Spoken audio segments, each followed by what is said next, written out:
Olá, irmãos e amigos que compõem a família Clube de Arte. Estamos lançando mais um presente para os seus corações. Este CD é o segundo volume da série Áudio Entrevista lançada pelo nosso clube. São os melhores momentos em áudio das entrevistas realizadas no programa de TV Despertar Espírita sobre diversos temas. Este volume apresenta as considerações de Geraldo Guimarães, editor da revista Despertar Espírita, pesquisador e grande divulgador do espiritismo no Brasil e em diversos países do mundo.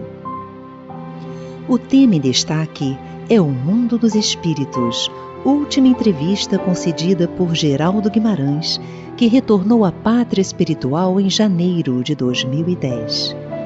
Este lançamento é uma homenagem dos companheiros da obra de Fabiano de Cristo ao trabalhador, irmão e amigo. Nosso desejo é que você vivencie momentos de reflexão, harmonia e paz na construção de uma vida mais saudável e mais feliz.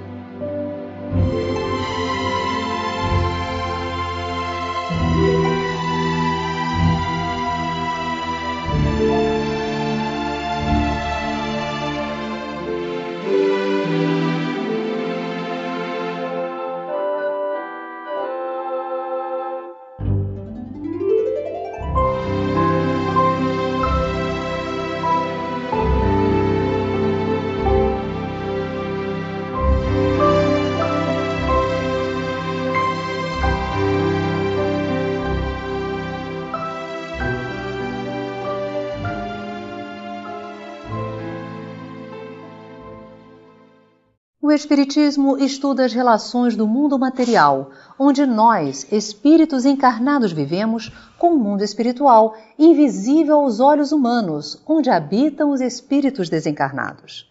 Allan Kardec revela que os espíritos são seres reais, que mantêm a sua individualidade e a aparência do corpo físico. Como vivem os espíritos? Como se organizam no mundo espiritual? Os familiares da Terra se reúnem no mundo dos espíritos? Eles trabalham, estudam, progridem? Para conversar conosco sobre este tema, encontra-se em nossos estúdios Geraldo Guimarães, diretor do Grupo Espírita Caminho da Esperança, no Rio de Janeiro, e estudioso da doutrina espírita. Geraldo, bem-vindo ao nosso programa. Vamos à pergunta fundamental. Quem são os espíritos? Os espíritos são os seres criados por Deus, individualizados, que compõem os habitantes de todo o universo.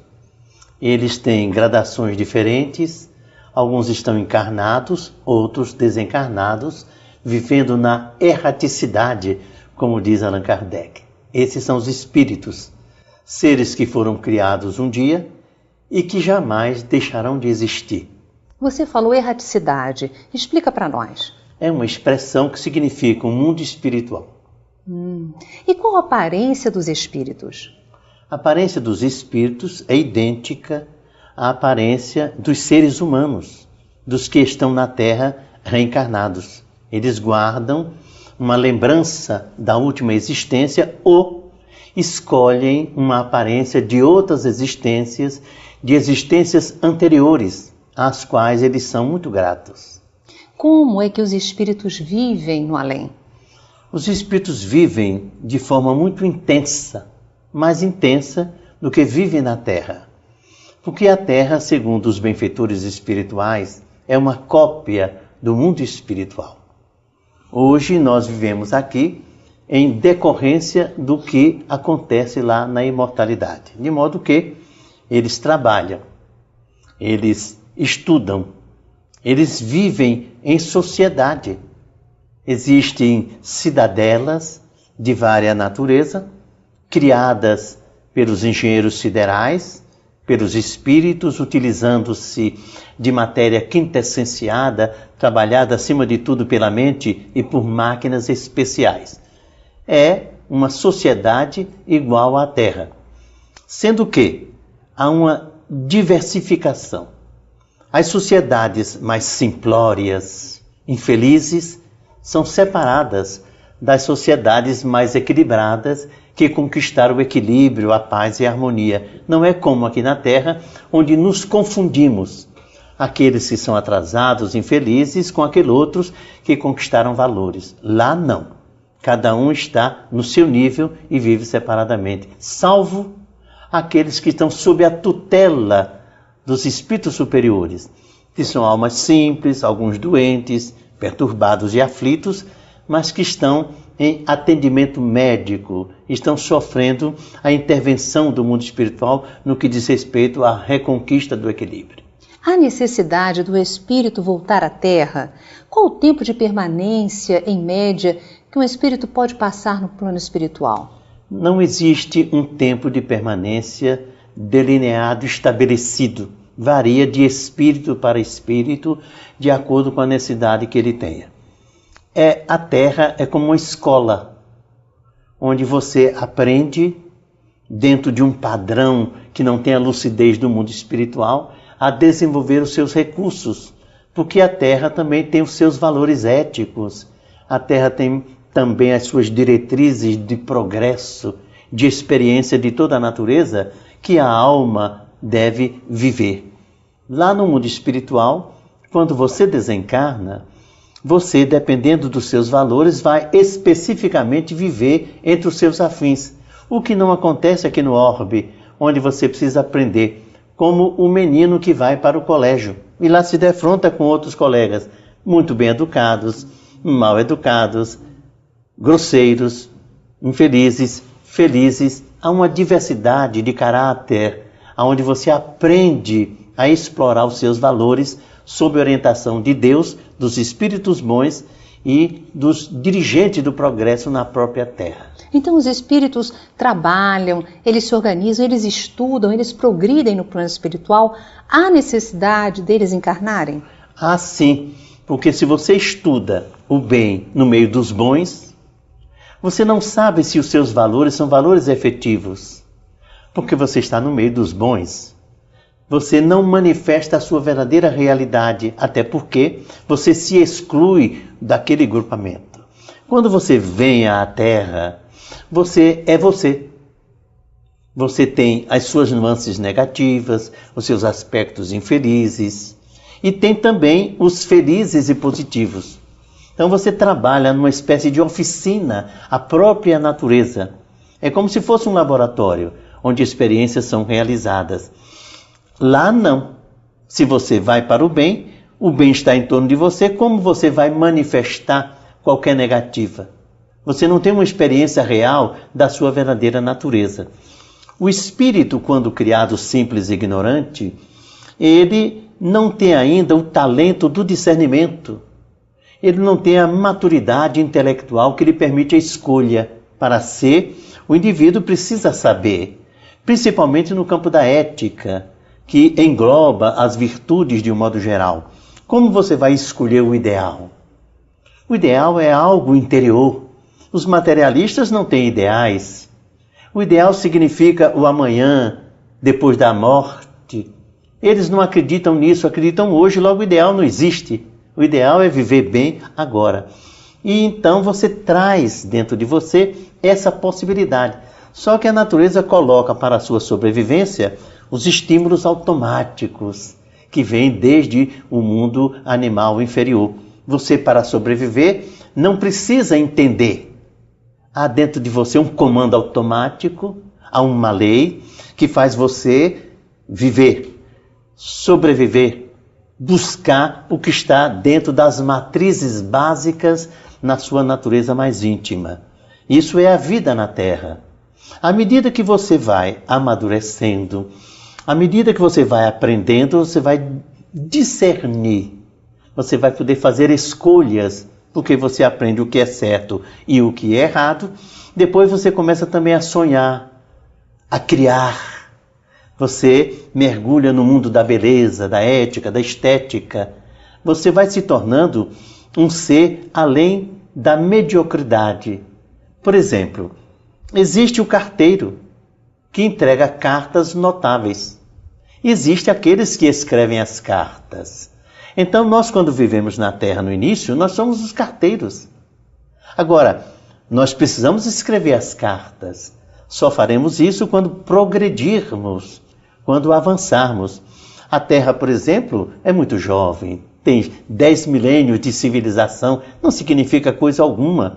Então nós temos um patrimônio notável, ético, moral, cultural, mas na verdade entre saber e ser, a diferença é muito grande. O homem sabe, mas não é. Daí porque uma sociedade dessa, com homens notáveis, ainda vive na miséria, no abandono e na fome. Agora, Geraldo, quando nós encarnamos, nós nos esquecemos das nossas experiências no plano espiritual. O que nós precisamos fazer para aproveitar ao máximo essa oportunidade aqui na Terra? É muito difícil dizer isso para os outros. Como é que ele deve fazer para aproveitar? Para os espíritas é fácil dizer: ore, leia as teses espíritas, leia Allan Kardec, André Luiz, tome contato com essa mensagem que vem da imortalidade, com essa abrangência, permitindo que você entenda tudo. Agora, o homem comum, eu posso dizer, seja um idealista, seja bom, seja ético. A Terra tem um patrimônio cultural, tem um patrimônio moral mais do que significativo. Você não encontra somente na tese espírita o bem, a verdade. Você encontra na literatura dos mais notáveis. Um poeta como Castro Alves, por exemplo, lutava contra a dominação, a escravidão, a exploração do homem pelo homem. Você encontra na sua poesia uma beleza que não é espírita, é em tese. Mas, na verdade, ele não colheu em Allan Kardec nem nenhum livro espírita. É da sua própria alma. É a alma que já se identificou com a grandeza divina, independendo de religião ou não. De modo que, aos espíritas, dizemos: leia, medite, ore, esteja atento, faça a sua opção pelo bem. Nós temos que fazer a opção pelo bem. Não significa que nós somos bons, mas é a nossa opção. Nessa opção, eu vou tombar e me erguer de novo. Eu vou cair e novamente tentar outra vez a caminhada, porque eu fiz uma opção. Eu tenho certeza que o bem é a verdade, eu tenho certeza que o progresso é o objetivo de todas as almas, mas eu ainda não tenho forças para me manter de pé em todas as circunstâncias. Quando eu cair, em vez de ficar chorando no chão, eu vou dizer: tombei. Mas vou me erguer e vou continuar, porque eu tenho uma opção pelo bem, que eu conheço graças à tese espírita, que me explicou tanto a minha natureza, a minha origem, as forças que regem a evolução e para onde eu me dirijo. Geraldo, os espíritos têm um corpo? Vamos falar um pouquinho sobre isso. Tem. O espírito precisa de um corpo para se tangibilizar, para ser visto, para ser detetado. Então dizem os espíritos que os espíritos da erraticidade do mundo espiritual retiram do fluido cósmico de cada mundo elementos materiais que estruturam a sua forma, que eles chamam de perispírito. Por exemplo, se você desencarnar, eu a verei como você é, porque você mantém com a sua mente a aparência que você tinha aglutinando recursos do planeta Terra. Se você trasladasse para um outro universo, você continuará com um perispírito, com os recursos daquele mundo.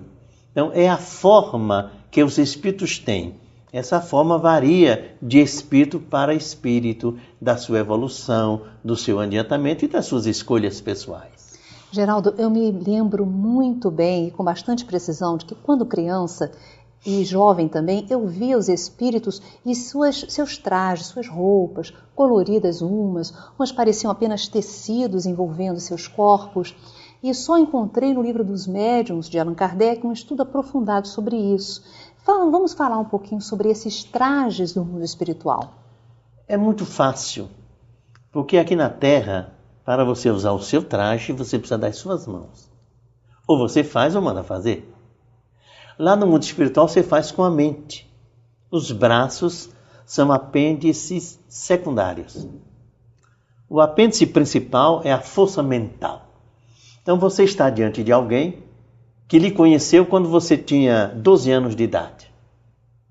Você então muda a sua aparência com a sua vontade. E a pessoa diz, mas Yasmin, você toma a aparência que você deseja. Você vive sob um tipo de vestidura que é produto de limites econômicos disso e daquilo. Aí você desencarna e gostaria de usar uma roupa mais vaporosa, mais elegante. É só pensar. Agora, Geraldo, a evolução do espírito influencia nisso? Na capacidade que ele tem de plasmar essas roupas? Aqueles mais atrasados, eles conseguem fazer isso de forma automática? Como é isso? Fazem de forma automática e recebem das unidades de confecção de roupas as roupas que usam. Porque lá tem as fábricas, tem toda uma estrutura de cidade com produção para aqueles que não podem realizar o que precisam.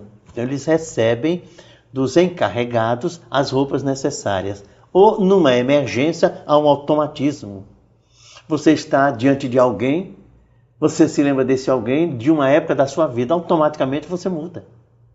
Sem se aperceber do mecanismo, você muda. O espírito atrasado para passar para o outro lado precisa abrir a porta. Mas se tiver alguém do outro lado muito vinculado a ele, ele pensa, a pessoa pensa, ele está lá do outro lado. Como ele passou, ele não sabe, mas passou.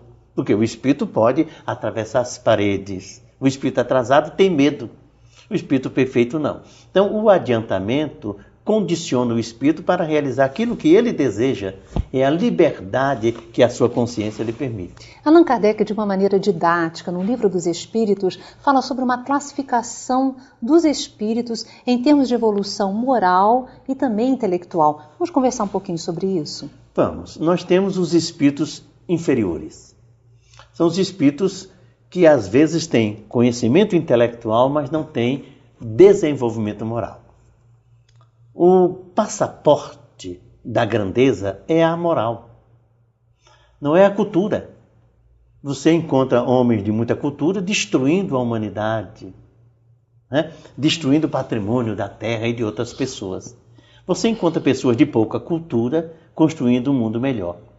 Então, na verdade, o passaporte é o valor moral. O valor moral é que lhe dá a grande condição, a grande força, o grande recurso. Com o valor moral, você entra de posse até de uma cultura que você não tem.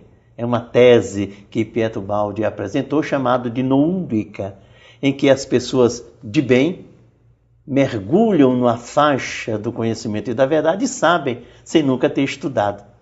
É uma aquisição através da intuição, que é uma tese que o mundo espiritual desenvolve e que permite que nós saibamos além do conceito comum e vulgar de estudo, de fazer isso e isso para saber. Você se apercebe porque você quer, porque você deseja, porque você precisa em cima de elementos que você já tem. Há uma estrutura que, digamos assim, seria a base onde tudo se constrói. E aqueles espíritos, as pessoas que desencarnam em tenra idade, as crianças, os jovens, como eles se apresentam no mundo espiritual? Lá eles vão evoluindo? Dependendo da necessidade, alguns continuam crianças e vão crescendo. Vão amadurecendo, se tornam jovens e adultos. Outros readquirem a forma adulta, porque é o que é importante. De que adianta você desencarnar, ter 2 anos, quando não há necessidade de você fazer a experiência da passagem através do tempo. Então você readquire a condição anterior de adulto. Aquela experiência foi para complementar alguma coisa que você precisava. Em alguns casos, não. Por isso é que tem no mundo espiritual crianças e jovens num processo de crescimento. Os espíritos influenciam a nossa vida? Muito mais do que supondes, eles disseram a Allan Kardec. Essa foi a grande pergunta do codificador. Beneficamente não tem problema, mas também existem aqueles espíritos que tentam nos encaminhar para o desequilíbrio? Não nos encaminha, porque só encaminha quem está desequilibrado. Um espírito bom vai encontrar nos bons a matéria-prima que precisa. Mas a resposta dos espíritos Allan Kardec é antológica. Os espíritos influenciam a nossa vida muito mais do que imaginais, do que supondes. Na maioria das vezes são eles que vos dirigem. Aí você pensa, os maus nos dirigem? Não, o bem nos dirige. O mal se utiliza dos nossos fracassos, não dirigem coisa nenhuma. Você já viu o mal dirigir alguma coisa? Ele é um atormentado, o espírito mal é infeliz, é um psicopata, é um doente da emoção. Vai dirigir o quê? Ele tem ódio, ele está alienado, ele está por baixo. É uma necessidade poderosa, é uma compulsão de dominação. Não é direção. Direção, se você for olhar no léxico, significa seguir um caminho, seguir uma estrada, seguir uma diretriz. Isso é dirigir. Você manipula os mecanismos de locomoção, você mesmo, ou dos quais você pode usar para trasladar-se mais depressa. Então eles não dirigem. Quem nos dirige são os espíritos bons, é o bem. E lembre-se, Deus está em toda parte. Ele é imanente. Embora uma individualidade, Ele está em todo o universo. A sua presença é como um magnetismo absoluto. Ele é o Pai. Não é o Pai ausente, é o Pai presente. Mais do que presente, atuante, vitalizando, fortalecendo, direcionando. A alma é que não lhe ouve os conselhos, como o filho muitas vezes desdenha a palavra dos pais que lhe aconselha a diretriz sadia. Deus palpita em nossa natureza, palpita no universo onde nos encontramos, em toda parte. Basta que o homem pare um pouco, né? Se concentre e ele vai ouvir, ele vai sentir a presença de Deus, porque ele é uma parte de Deus, ele foi criado à sua imagem e semelhança. Geraldo, nós vamos encontrar os nossos amores no plano espiritual, eles nos aguardam? O amor é eterno, o amor não acaba nunca. Qualquer tipo de amor que você experimente um dia perdurará. Mesmo que esse amor lhe traga dores, mesmo que esse amor lhe traga sofrimentos, mas um dia ele lhe trouxe bem-estar. Ele trouxe uma primavera na sua alma, um verão no seu espírito, um momento de festa. Esse amor não pode acabar, ele permanece. O que pode acontecer é que os que se amam e não têm maturidade se afastam. Ficam como se fossem inimigos, mas não são. Estão apenas esperando a oportunidade de se reunirem de novo. Necessariamente, o amor não precisa ser a posse de um pelo outro. O amor pode ser a alegria de ver o outro, a satisfação de saber que o outro vai. O amor transcende o conceito tradicional que o homem da terra estabeleceu. Ele é algo que tem a ver com Deus, compreensão, tolerância, bondade, ternura, alegria, satisfação, ver o outro e rejubilar-se com o outro, porque ele existe. Não precisa ter, possuir, precisa só sentir. Então o amor é um sentimento que antes de vir do outro deve sair da gente. É a alegria de amar. Amar é algo que transcende as palavras comuns, porque é alguma coisa que vem de Deus. Joana de Ângeles afirma que o amor é o hálito de Deus fecundando a vida. Olha que coisa linda. Um homem do Oriente perguntou a Deus, que era seu amigo: Deus, quando o homem erra, como é que você pune? Deus deu uma gargalhada e respondeu: não puno, eu amo. Não existe punição no vocabulário divino. Não existe castigo no vocabulário divino. Existe amor. Agora, o amor tolhe muitas pessoas. O amor regula procedimentos. O amor ajusta situações. Porque o amor é a luz que ilumina as sombras que se vão. O amor é o cajado que ampara. O amor é o alimento que nutre. Então Deus não pune. Como pode o amor absoluto punir? Seria negar sua natureza maior, que é o amor. Então ele ama. Só que esse amor constrange. Suas palavras finais, Geraldo. As palavras finais é que nós somos espíritos. O corpo é uma veste, é um meio que o espírito utiliza para crescer. para avançar na direção de Deus. O homem não pode esquecer que é um espírito, porque ele vai tombar, ele vai falecer, ele vai desencarnar. E continua vivendo, existindo na imortalidade, no mundo espiritual. E lá, ninguém é aquilo que pensava ser, o que desejam que a gente seja. Cada um é o que é por dentro, é o que fez de si no sentido moral. Você pode não ter feito nada e vai ser infeliz. Mas se você fez alguma coisa, tentou pelo menos, buscou os caminhos, você é amparado e protegido porque você é o emergente nos caminhos de Deus em busca da felicidade. De modo que não podemos esquecer esse objetivo da vida, que é a nossa evolução, o nosso crescimento, né? A conquista que vamos realizar e que já estamos realizando, graças à misericórdia do Cristo, que veio à Terra e abençoou-a, né?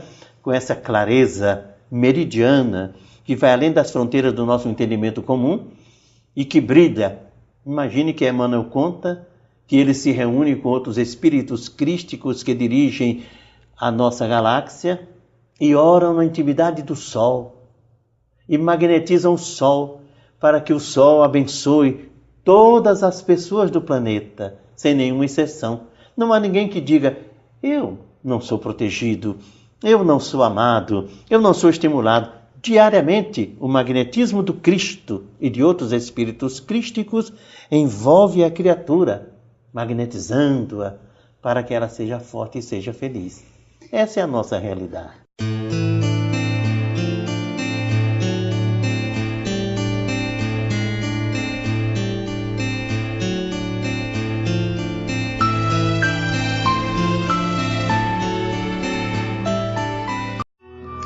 Jesus, ao aproximar a sua partida, disse aos apóstolos: na casa de meu Pai há muitas moradas. Se não fosse assim, eu vou-lhe teria dito.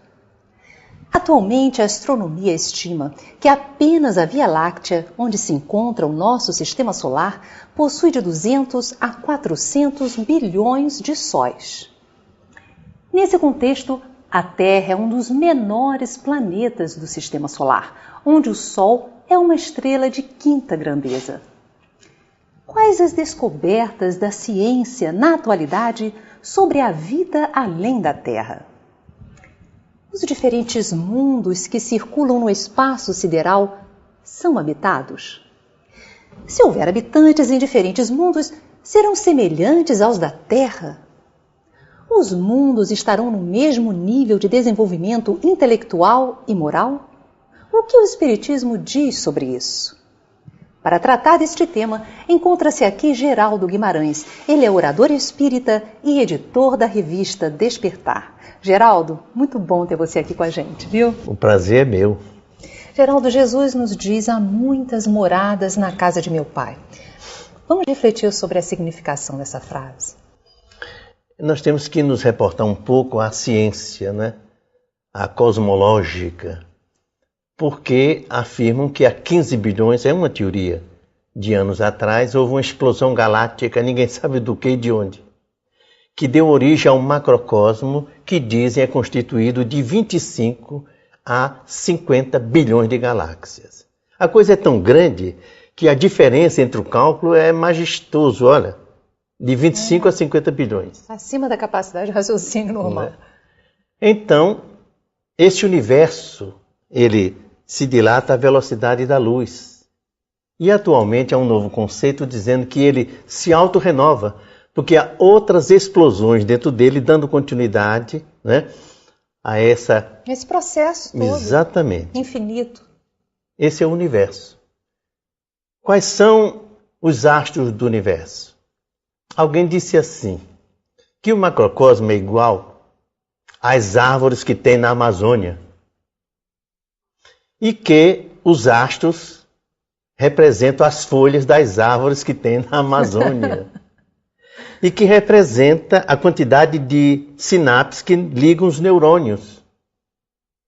Vejam que grandeza é o macrocosmo e ainda quase desconhecido, porque ninguém sabe nada dele.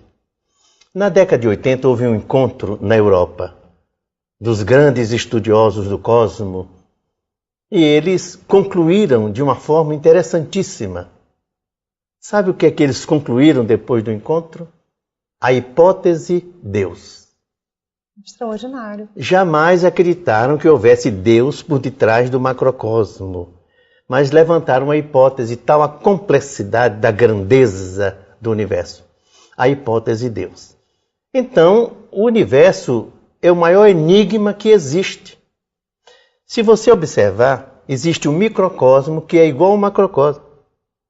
A quantidade de astros, entre aspas, que tem no microcosmo é tão grande quanto no macrocosmo. Nós não sabemos nada ainda. Estamos mergulhando na intimidade disso tudo. Mas, como levantam possibilidades de constelações, de estrelas, né? A gente vai levantando também a possibilidade de planetas que possam ter habitantes. E aí eu chegar na próxima pergunta. Se todos esses astros têm ligados a eles habitantes, espíritos pelo menos, em evolução. Agora nós vamos à doutrina espírita. A nossa visão é a visão espírita. E a doutrina espírita diz que o macrocosmo não é nada. Porque Deus cria desde a eternidade. O universo que nós conhecemos não representa coisa nenhuma. Porque o universo é infinito. O que nós sabemos do macrocosmo e do seu diâmetro não significa coisa nenhuma diante do infinito e da criação divina que vem desde um tempo imemorial que a gente nunca vai conceber. Quando começou a criar? Então ele tem criado macrocosmos pela eternidade. Então, se Deus existe desde a eternidade, ele sempre criou. Sempre trabalhou, dizem os espíritos. E esses universos têm um ciclo. Eles têm um objetivo, que é a evolução. Eles vão crescendo, crescendo, crescendo e se transformando. Na tese espírita, há espíritos por toda parte. Tanto espíritos começando a sua evolução em planetas primitivos, quanto espíritos evoluídos no universo além das fronteiras orgânicas, materiais, tomando conta do universo material. O Livro dos Espíritos afirma que Deus cria e entrega a administração da criação aos espíritos divinais superiores. E eles dizem que a vida se espalha por toda parte. Ela não existe somente nos centros materiais, nos mundos. Entre os mundos, há vida. Eles explicam que essa vida transcende a nossa compreensão.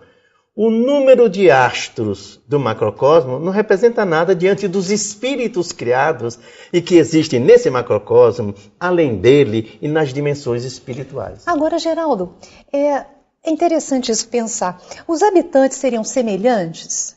Seriam parecidos? Aqueles, pelo menos, ligados à matéria? Ou não? Em determinado contexto, sim. Quando Maria João de Deus, através de Chico Xavier, descreve uma visão de Marte, descreve seres iguais a nós. Quando Humberto de Campos fala de uma viagem a Marte, descreve seres iguais a nós. Quando Allan Kardec fala com os espíritos sobre os espíritos que habitam em mundos onde estudam música divina, se referem a seres da Terra que estão lá com seres iguais. As referências que temos, espirituais, dos espíritos, são sempre relacionando esses seres aos seres da Terra. Eles são parecidos com os seres da Terra. Agora, não precisam ter corpo físico. Os que já evoluíram, não. Porque com a evolução você perde o corpo físico. Você passa a ter um corpo espiritual e vive numa dimensão além da matéria, que é uma dimensão espiritual, onde tudo é diferente. No entanto, as referências que temos são de seres que se parecem com os seres da Terra. Se você levar em conta 400 milhões de sóis, só na Via Láctea, que é a nossa galáxia, você imagina a possibilidade de vida inteligente. E se essa vida da galáxia for parecida, for igual? É claro que você não pode pedir que em Vênus o corpo seja igual ao seu e ao meu. Que a própria estrutura física do planeta é muito diferenciada. Em Plutão, um frio absoluto, e você vai viver com esse corpo, não dá. E as pressões atmosféricas diferentes, onde o corpo tem que suportar 10.000 vezes mais do que a pressão que nós suportamos. Então, variando de mundo para mundo, a constituição orgânica deve diferir, até a utilização do material componente do corpo, que são completamente diferentes ou muito acima da nossa escala atômica. Ou então em corpos tão sutis que não é possível nós identificarmos estando encarnados. Os corpos sutis, nós já sabemos que existem na própria Terra, nos mundos espirituais, nas dimensões espirituais. Mas os espíritos se referem a civilizações, através do infinito, que venceram a matéria, que evoluíram, perderam o corpo, perderam o perispírito. Eles vivem aonde? Em dimensões espirituais, em mundos espirituais, que nós não podemos catalogar direito, porque as revelações são mínimas ainda. Nós nem entendemos direito o que é a vida no planeta Terra e em derredor do planeta, quanto mais nas regiões espirituais, onde a matéria não mais existe, onde o espírito perdeu o corpo. O que é o espírito? O espírito é uma chama. O espírito é uma energia. Como é que você pode entender uma energia sem forma? Agora, há diferenças morais entre os espíritos que vagueiam ou que habitam os diferentes mundos que estão no espaço? É natural, é só você olhar para a Terra. O universo é um reflexo do planeta Terra, como o planeta Terra é um reflexo do universo. O processo evolutivo é igual em toda parte. Todos os espíritos foram criados simples e ignorantes e marcham para Deus através dos processos evolutivos. Então esses planetas são na realidade escolas? Poderíamos fazer essa comparação? São escolas e ao mesmo tempo oficina de trabalho, templos, porque eles englobam todas as experiências necessárias ao aperfeiçoamento. Por exemplo, você veja, Emmanuel explica que quando nós éramos um planeta primitivo, da constelação do Cocheiro, do sistema de Cabra ou Capela de um planeta, milhões de espíritos evoluídos intelectualmente vieram para a Terra, sem a evolução moral, dando origem às grandes civilizações do passado. E depois retornaram para suas plagas, e outros ainda ficaram aqui aprendendo ou agradecidos ao planeta. Atualmente falam que na constelação das Pleiades existe um sol de rara beleza, e desse sol estão vindo espíritos para a Terra. Dizem que são crianças índigo, crianças cristal. Os primeiros têm muita cultura e pouca evolução espiritual. Os segundos são altamente espiritualizados. Vêm colaborar com o nosso planeta na sua mudança de mundo de expiação e provas para mundo de regeneração. É sobre isso que agora eu gostaria de conversar com você. Porque Kardec coloca uma escala em forma assim bem didática, começando pelos mundos primitivos e falando que os planetas passam por essas etapas. Nós então estaríamos passando de um planeta de provas e expiações, onde imperam as dores, para um mundo de regeneração. Fala sobre isso conosco. O mundo de expiação e provas é um mundo onde predomina o mal e a ignorância. O mundo de regeneração é um mundo onde predomina o bem e o conhecimento, mas embora ainda existe o mal e a ignorância. Então ainda haverá mundos felizes, mundos onde estejam espíritos bem evoluídos. Mundos perfeitos, onde a ignorância e o mal desapareceram. Mas nós vamos chegar lá. Brevemente. Mas que brevemente é esse, Geraldo? Quanto tempo é o seu brevemente? Na escala cósmica, brevemente pode ser 1 milhão de anos, 1000 anos. A gente não sabe porque a evolução não está estabelecida numa fita métrica. A evolução existe na razão direta do esforço de cada um ou das coletividades de buscarem o seu apogeu. Geraldo, você falou da migração de uma grande quantidade de espíritos de um planeta para o outro. Isso pode ocorrer pessoalmente, individualmente? Um espírito que não esteja afinizado com um planeta, ele pode ir para outro? André Luiz se refere a espíritos que excursionam em outros planetas, que fazem cursos em outros planetas, que se transferem para outros mundos e vice-versa. Há, no sistema galáctico, uma imigração e emigração constante. Eles vão e vêm de acordo com necessidades pessoais, necessidades de grupos, necessidades de programações dos benfeitores sobre determinados tipos de aprendizados. Então, eles se transferem de um lugar para outro. Quando o mundo para onde se dirigem é diferente do mundo de origem, o perispírito se despe dos elementos constitutivos do planeta de origem e assimila os elementos do outro planeta e refaz automaticamente a sua organização. Geraldo, isso é muito interessante. Que benefícios nós podemos tirar para o nosso dia a dia desses conhecimentos? A confraternização universal. Todos nós somos filhos de Deus. Os homens da Terra, de Marte, de qualquer parte do universo. Deus é o Pai. É o Supremo Pai. É o Criador de tudo e de todos. Todos estão sujeitos a Ele. Não há como aceitar orgulho, vaidade, etnia superior ou inferior. O que prevalece não é o corpo, não é o meio, é o espírito. O espírito foi criado à imagem e semelhança de Deus.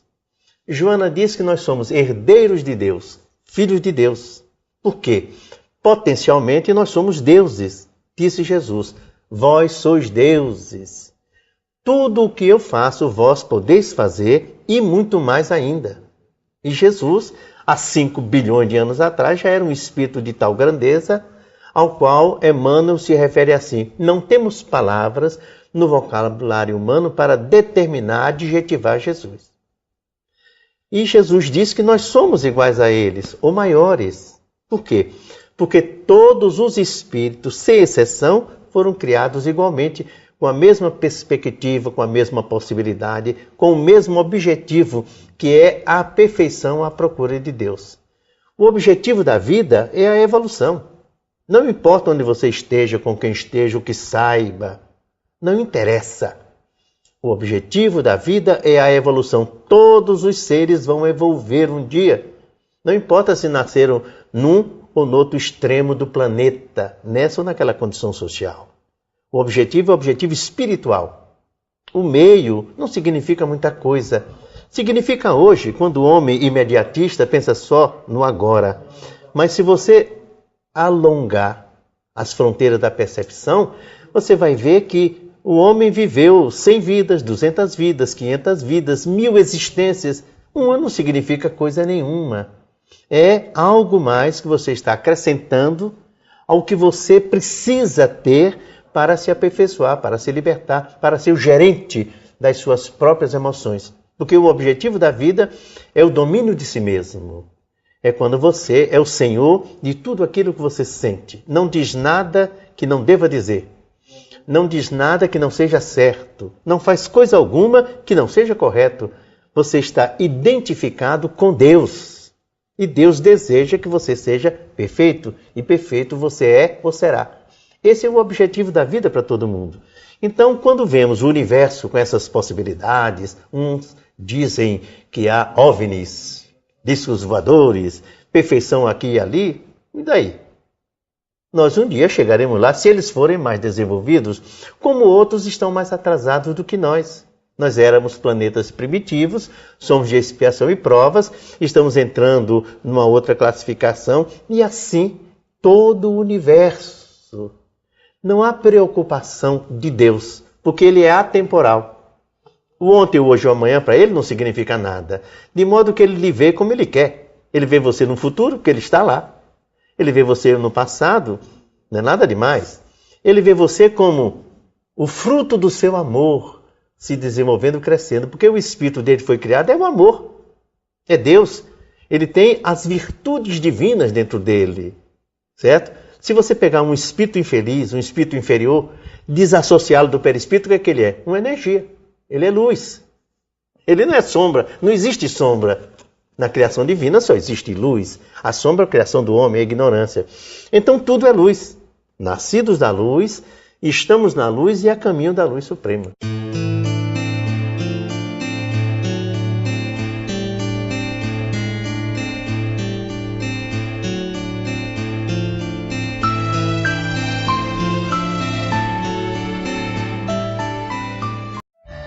O Livro dos Médiuns foi lançado por Allan Kardec na França em 1861. Ele faz parte do chamado Pentateuco Kardeciano, composto por 5 livros: o Livro dos Espíritos, o Livro dos Médiuns, o Evangelho segundo o Espiritismo, o Céu e o Inferno e a Gênese. Estas são as obras básicas da doutrina espírita. O Livro dos Médiuns aprofunda a segunda parte do Livro dos Espíritos, que trata do mundo espiritual e suas relações com o mundo material, da mediunidade e da reencarnação, entre outros temas. Para falar sobre esta obra, está aqui conosco Geraldo Guimarães, escritor e expositor espírita. Geraldo, que bom que você está aqui conosco. Fala um pouquinho da estrutura do Livro dos Médiuns. Ele é tão importante que ele consome 53% do Livro dos Espíritos. Olha só, que tratado acerca das sensações que os médiuns sentem, das relações com o mundo espiritual. O seu objetivo é mais importante do que a gente imagina. Façamos uma viagem pequena e rápida no tempo. Em 1848 e 49, as irmãs Fox iniciaram a era do Espiritismo. Se tornaram médiuns notáveis. Depois que elas passaram, os Estados Unidos foi tomado pelo New Spiritualism, um movimento que gerou centenas e centenas de templos com diáconos. Nesses templos, gargantas ectoplásmicas se materializavam e os espíritos falavam.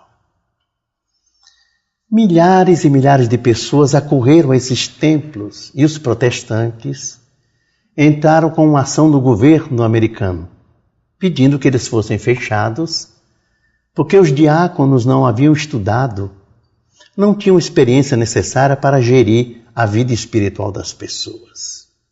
Mas não havia como parar a avalanche. Médiuns extraordinários.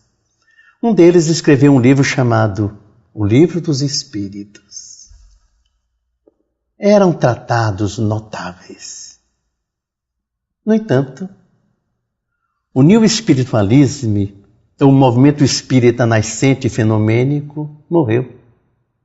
Deixou de existir na América do Norte, porque não tinha o Livro dos Espíritos, porque não tinha um livro dos médiuns para orientar, para classificar a mediunidade, para estabelecer as diretrizes ideais com equilíbrio para o trato com a imortalidade.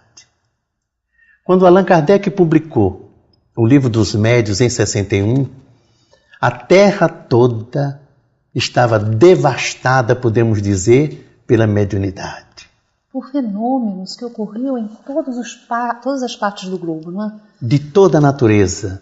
Fenômenos de ectoplasmia, de materialização, fenômenos de psicografia e outros tantos, espalhados pelo Brasil, pela América do Norte, por toda a Europa.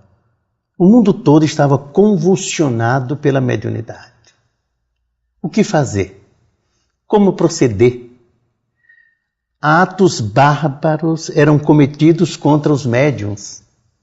Mulheres eram solicitadas para se despirem e ficarem nuas, a fim de que se atestasse a veracidade do fenômeno.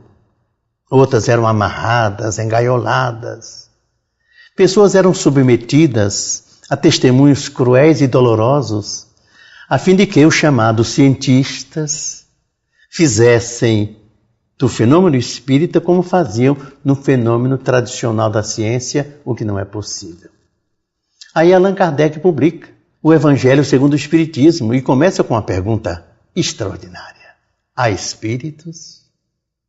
E responde, há espíritos. E os espíritos se comunicam. Os espíritos estabelecem contato com as pessoas que estão na Terra. E ele começa então a examinar os sistemas, os métodos, a classificar as mediunidades, as comunicações, com os pés no chão. Porque ele não era um sonhador, Ele era um cientista. Então é uma obra de cunho científico que analisa, classifica e estuda com profundidade o fenômeno mediúnico e as sensações que os médiuns sentem e como esse fenômeno ocorre. Sem medo de voltar atrás se alguém apresentasse uma outra teoria, um outro método, um outro sistema. Ele classifica mais de 70 tipos de mediunidade e mostra como as pessoas podem, através dessas mediunidades, estabelecer um tipo de esforço e de ajuda no processo evolutivo. Por quê? Porque uma nova era começava. Era o primado da alma. Pela primeira vez, o homem tinha certeza absoluta de que o espírito existia. As filosofias religiosas tradicionais afirmavam a imortalidade da alma, a continuidade da alma depois da morte. Mas somente a filosofia espírita afirmava e provava, através das pesquisas científicas, das demonstrações públicas, dos verdadeiros atentados às leis da física, quando os médicos flutuavam, quando eles escreviam vendados, quando eles viam aquilo que estava escrito e escondido, com outro tipo de visão, até mesmo contrariando a física, porque a matéria não podia penetrar a matéria. No entanto, o espírito com o médium passava de uma sala para outra, o objeto passava de uma sala para outra, discordando de uma lei de física. Ele vem e começa a monitorar, a mostrar aos pesquisadores e aos médiums o que era mediunidade, para que não se entregassem à toa, porque centenas de médiuns foram sacrificados, desonrados, punidos, mortificados, porque não compreendendo o que era mediunidade, entregavam-se de qualquer forma à pesquisa enlouquecida. Madame Bisson, por exemplo, é uma daquelas médiuns que, depois de muitas constatações, ouviu dos pesquisadores: deve haver um embuste. Só acreditamos se a senhora ficar nua. Ela disse: mas é um absurdo. No entanto, os espíritos me autorizaram a despir-me da cintura para cima. Tira a sua blusa, abre os braços, um cientista pega uma mão, o outro outra, ela repousa a cabeça, dos seios, da boca, dos ouvidos, o ectoplasma se derrama sobre o ombro direito e o espírito se materializa e ela é fotografada. Quantas coisas aconteceram! Aí o livro dos médiuns vem deter aquela corrida enlouquecedora, estabelecendo os limites, as fronteiras, dizendo o que era realmente a mediunidade. E Allan Kardec faz uma colocação fantástica. Ele diz que quase todas as pessoas da humanidade registram a influência dos espíritos, embora médium propriamente dito, sejam aqueles que têm uma função orgânica, onde a mensagem do mundo espiritual passa além das fronteiras da inspiração. Homens notáveis daquele tempo, como César Lombroso, o chamado pai da antropologia criminalista, o pai da fisiologia, Richer, Sir William Crookes, o grande físico, e outros tantos nomes estudaram a saciedade e confirmaram que não existia morte, que a vida continuava depois do túmulo e que os mortos se comunicavam. Geraldo, é fácil entrar em contato com os espíritos? É. No entanto, só registram realmente a presença dos espíritos o que são médios propriamente ditos, como disse Allan Kardec, e como depois André Luiz afirma, que há uma condição orgânica para que você realmente ouça os espíritos e veja os espíritos. Registrar a influência é uma coisa, e estabelecer um contato nítido é outra diferente. E os espíritos, eles influenciam a nossa vida? Eles responderam a Allan Kardec: muito mais do que imaginais. De que forma os espíritos podem influenciar? Porque como eles nos inspiram por uma lei de sintonia, todos nós recebemos uma carga mental, emocional, que penetra o nosso cérebro e o nosso corpo. É uma questão de padrão de evolução. A Terra é um planeta de expiação e provas, onde predomina o mal e a ignorância. E é natural que a mentalização do homem não seja a mais bem situada moralmente. Não é que ele seja mau, mas ele é violento, ele é brusco, ele reage de forma inadequada. Tudo isso gera uma vibração que atrai espíritos sofredores que se ligam à nossa organização mediúnica e tomam conta das nossas energias. Eles estão desencarnados, mas mentalmente querem a vida física. Por isso se locupletam das nossas forças psíquicas e orgânicas para vitalizarem os seus anseios e desejos. E isso no caso dos espíritos necessitados, não é verdade? Que inclusive podem subjugar as pessoas, fascinando-as, né? Exercendo uma obsessão. Kardec, aliás, faz um estudo maravilhoso no Livro dos Médiuns sobre vários tipos de obsessão. E os espíritos dizem que a maior enfermidade do mundo atual se chama obsessão. Mas como a pessoa, qual é a técnica que Kardec apresenta no Livro dos Médiuns para que nós nos desvencilhemos das más influências dos espíritos obsessores, nos ligando aos espíritos da luz? Porque é isso que nós queremos, não é verdade? Estabelecer cada vez mais estreita relação com os anjos, com os espíritos bons que nos ajudem. A primeira técnica é a do valor moral.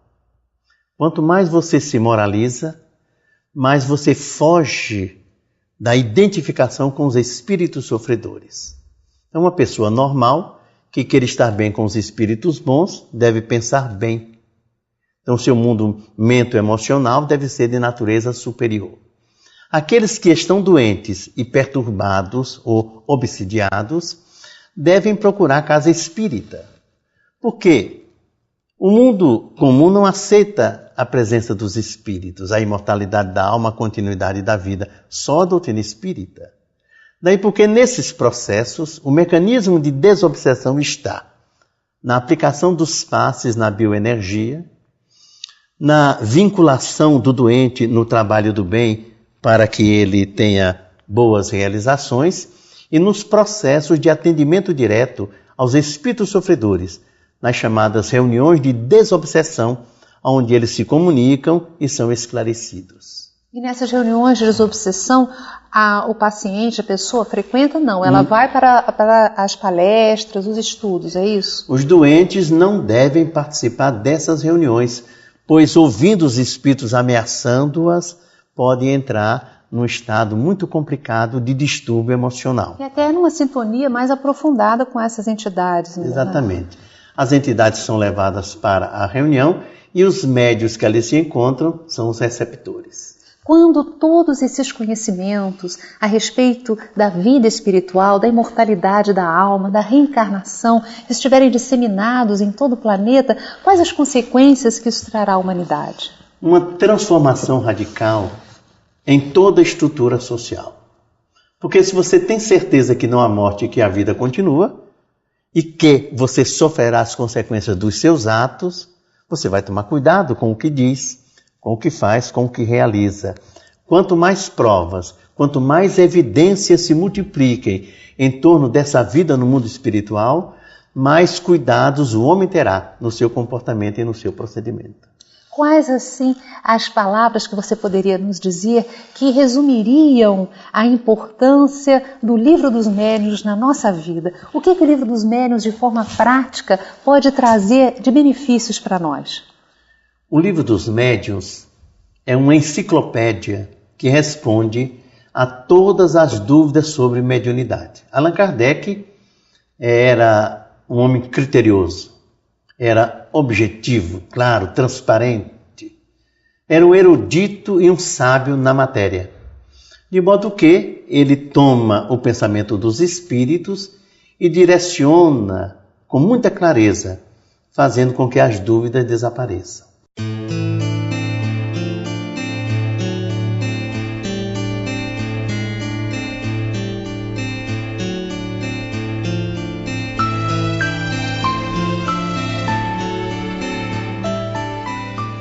Cada vez mais, a crença em um ser superior é admitida entre os povos.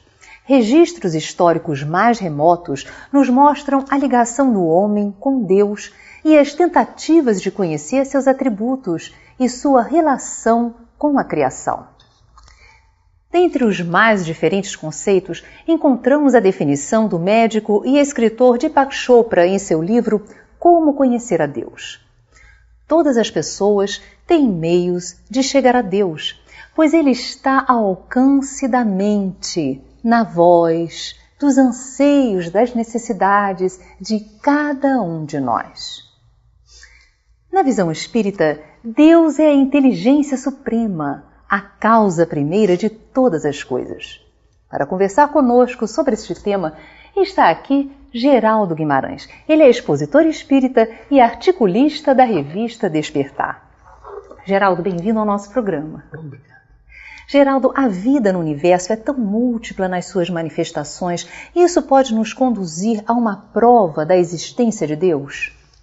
Na década de 80, na Europa, físicos, cosmólogos se reuniram num grande congresso, reanalisando os conceitos sobre o universo, a sua complexidade e toda a sua grandeza.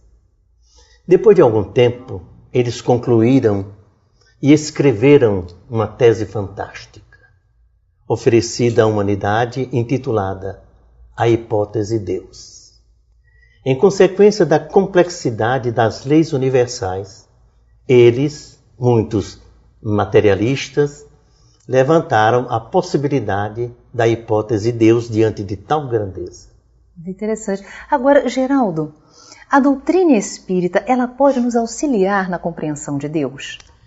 Pode, porque a doutrina espírita extrapolou a vida além do planeta Terra. A partir do heliocentrismo, as revelações espíritas falaram que há vida em toda parte. Nesse macrocosmo que nós conhecemos, que não é o primeiro nem o último, há 25 bilhões de galáxias com trilhões de estrelas, onde certamente existem mundos habitados e habitáveis. Logo, a análise do funcionamento desses mundos, a análise da existência desse macrocosmo, dessas forças que envolvem o planeta, o sistema, a galáxia, nos levam a considerar que Deus existe. Já é possível ao ser humano conhecer a natureza íntima de Deus? Não. Acho que não. Você imagine que Deus existe desde toda a eternidade. Você sabe quantos anos tem a eternidade? Diga para mim, Geraldo. Ninguém sabe. Porque a eternidade não tem começo. Por mais você retorne hipoteticamente ao passado longínquo, infinito, você jamais chegará ao início, e ele sempre existiu. E sempre trabalhou.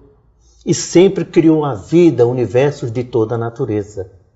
Ora, como nós podemos, com 10.000 anos de intelectualidade? A Terra começou a compreender as coisas 10.000 anos atrás. Nós saímos da caverna recentemente. A nossa cultura é embrionária. Nós somos crianças estudando, aprendendo. Alguns acham que já sabem o suficiente para analisar Deus. Deus é o incriado, é o absoluto. Nós somos o relativo no início. Nós não temos condições de entender a natureza íntima de Deus, porque então nós seríamos igual a Ele, haveria outro Deus. Agora, Kardec, na primeira questão do Livro dos Espíritos, indaga-os a respeito de Deus. Que é Deus? Eles respondem a inteligência suprema, causa primária de todas as coisas. Explica um pouquinho isso. É porque há um conceito diferente de semântico. Quem significa definição. Que significa conceito. Se Allan Kardec perguntasse quem é Deus, você deveria definir, e o relativo não pode definir o absoluto. Por isso ele pergunta quem é, aí você conceitua. Deus, a inteligência suprema, causa primária de todas as coisas. É um conceito. Você pode ter mais 1000 conceitos diferentes em torno de Deus. Essa é a diferença, porque não cabe definirmos Deus. Não há condição.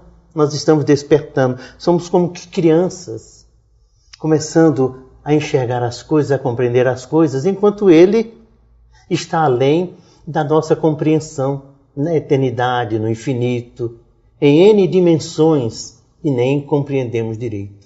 Que significado a existência de Deus traz para nós? Isso sim. Esse é o verdadeiro sentido de qualquer estudo sobre Deus. Porque Deus é a ordem universal. O homem é um animal primitivo, sem ordem. Dentro dele existe um instinto que o animaliza ainda bastante. Se você tirar a pressão da lei e da justiça, o poder do Estado, o homem se torna um habitante da caverna. Para que ele caminhe pelos caminhos do equilíbrio e da justiça, é preciso uma ordem poderosa, absoluta, como é a ordem do Estado. Nesse conceito amplo, é Deus. Ele está em toda parte. Os Espíritos dizem que Deus cria permanentemente e entrega a administração da criação aos seus espíritos perfeitos e continua criando, mas onipresente. Embora individualizado, Ele está em toda parte. Ele mantém a ordem, Ele é a sustentação de todos os conceitos a respeito de matéria e de energia. Ele está em tudo. E o homem toma tudo isso e trabalha. Os espíritos trabalham e ele está ali. É como a força de coesão do equilíbrio e da harmonia universal. Então, a sua presença é generosa para a humanidade. Acreditar nele é bom, dá confiança. Transforma as pessoas. As pessoas ficam mais confiantes quando acreditam e têm fé na existência de Deus. Allan Kardec inicia um estudo no livro Obras Póstumas chamado As Aristocracias, dizendo que desde o início que o homem precisa de líder, de lideranças. A massa humana precisa de condutores, de mãos fortes, vozes hábeis. O homem precisa de alguém assim. Ele precisa nesse tumulto, nessa loucura que é a vida, digamos hoje, no presente, que desbarata a fé de qualquer criatura. A presença de Deus é a segurança absoluta. Deus existe, Ele é o absoluto, logo tudo isso passará, se transformará. E quanto mais você crê, mais dentro de você uma energia poderosa surge, se desenvolve, se potencializa, é a fé. Essa fé que vai lhe dando algo além da compreensão, da razão. É um sentimento que fortalece a razão. É um sentimento que sobrepaira sobre a razão. Quando a razão se esboroa, quando ela cai, quando ela não tem mais razão de ser, esse sentimento permanece. Ainda assim eu creio. Me permita lhe dizer que há uns anos atrás, o Lar Fabiano participou de um encontro em São Paulo com ministros, administradores, que analisava o conceito de melhorar a vida social nas empresas. E um desses experts disse para aqueles executivos: os senhores precisavam passar 3 meses trabalhando no centro espírita para ver como é que se produz muito com pouco. Então você veja o conceito, né, espírita que vai se insinuando na sociedade, fazendo com que essa tese de Deus se torne uma tese generosa. Não é mais o Deus que mete medo. Não é o Deus que atemoriza, que pune. Eu não puno, ele disse para o amigo dele. Eu amo. Geraldo, conhecer Deus é a finalidade da vida humana? E se é, como nós podemos realizar isso? Deus é a origem, é o meio e o fim de tudo. Ele é atemporal. Ele já existia, existe, existirá. E nós somos os seus filhos, atrás dele, seguindo-lhe as pegadas, em busca da perfeição, da eternidade, da luz. Nós somos lucigênitos, nascidos da luz, somos luz e marchamos para ela. De modo que o objetivo não poderia ser maior do que esse. Porque ao atingirmos Deus em nossa relatividade, nós tomaremos posse de um tesouro de inigualável valor. Seremos co-criadores, administradores da eternidade, colaboradores de Deus. Muito lindo. Obrigada, Geraldo, pela sua presença no nosso programa.